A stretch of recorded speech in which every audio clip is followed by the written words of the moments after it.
This is your boy Tillman with another Tillman's Take. So I've been getting hit up a lot about what's my opinion on the Amber Guyger case that just recently came to us out of Texas. Before we go any further, before I get into the breakdown, I do want to tell you that the verdict that was rendered was guilty, and I do believe, and I stand hard on this, that I believe she was guilty as charged. As officers, and if we want to move forward as policing in America and bridging that gap between law enforcement and the community, we have to stand firm and right our wrongs. And I'm totally about standing firm and admitting to our mistakes. And in this one, there was wrongdoing on behalf of Amber Guyger to Bodum Jean, and forgive me if I'm pronouncing his name wrong, but in September of 2018, she entered into his apartment, killed an innocent man who was sitting on his couch just eating ice cream because she believed it was her apartment. So let's talk about how we got here. Let's talk about why I got to this opinion of why I believe she was wrong. And let's talk about how do we move forward beyond this. Amber Guyger was a police officer in Texas last year. After work, she went home to her apartment complex, and as she was going home, she entered into what she believed was her apartment. Lo and behold, once she opened the door, she saw somebody in what she believed to be her apartment and thought it was an intruder. She subsequently pulled out her duty weapon, fired 3 times, and killed Bodum Jean. And if I'm saying that name wrong, please forgive me, but found victim Jean inside of what she believed to be her apartment, and she killed him. So the big controversy behind it was what she said was she did it by mistake. She completely thought it was her apartment. She thought somebody was breaking into her apartment, which is why she used a level of force is what she did. Honestly, guys, as police officers, we have to first and foremost stand up and we have to call a spade. And in this one, she was completely wrong. There was no reason why a person should be in their own home, minding their own business, eating ice cream, and be worried that somebody's going to come into their house, let alone a police officer, and take their life. Yes, did she say she did it by mistake? Okay, yeah, she said that. But is that any excuse of what she did? Not at all. So we have to take ownership on this one. And that's not saying that we have to say, oh, we're personally wrong for doing what she did. No, but as police officers, we have to stand up and say, yes, she did something wrong. And in this one, I totally believe she stood up and did something wrong. And so when she got that guilty verdict today, I personally believe that it was the right verdict.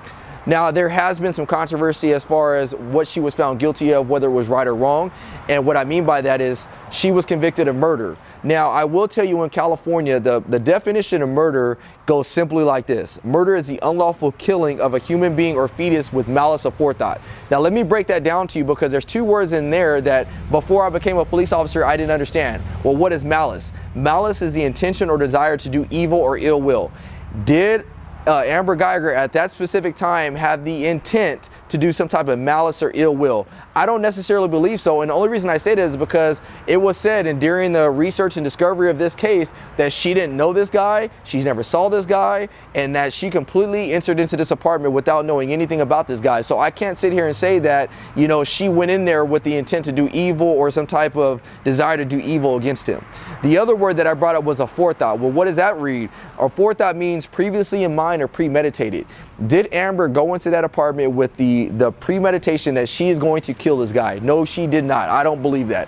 But what she did go on stand and say was when she saw this guy in what she believed to be her apartment, she did say that her intent was to kill him. So can that be taken one way or the other? I don't believe that her intent was to go there and kill this guy, but I do believe that once she got in that apartment and she did see him and she viewed him as maybe being an intruder, I do think that her intent might have shifted that, hey, I need to stop this guy right now, and that's why she used deadly force on him.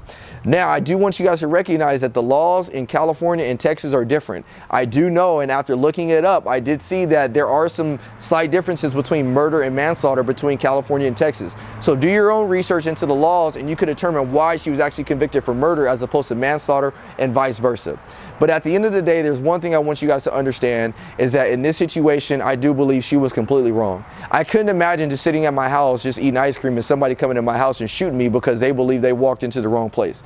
There's 3 other things that went into this situation that were brought up during the jury trial, and I want you guys to understand of why she went in there and made that decision that she did, which is a terrible on her behalf. The first thing was that she was distracted. Well, why do I say she was distracted? Because she was texting the guy that she was actually having an affair with prior to arriving there. Now, they tried to make the argument that she worked a long shift, 13.5 hours.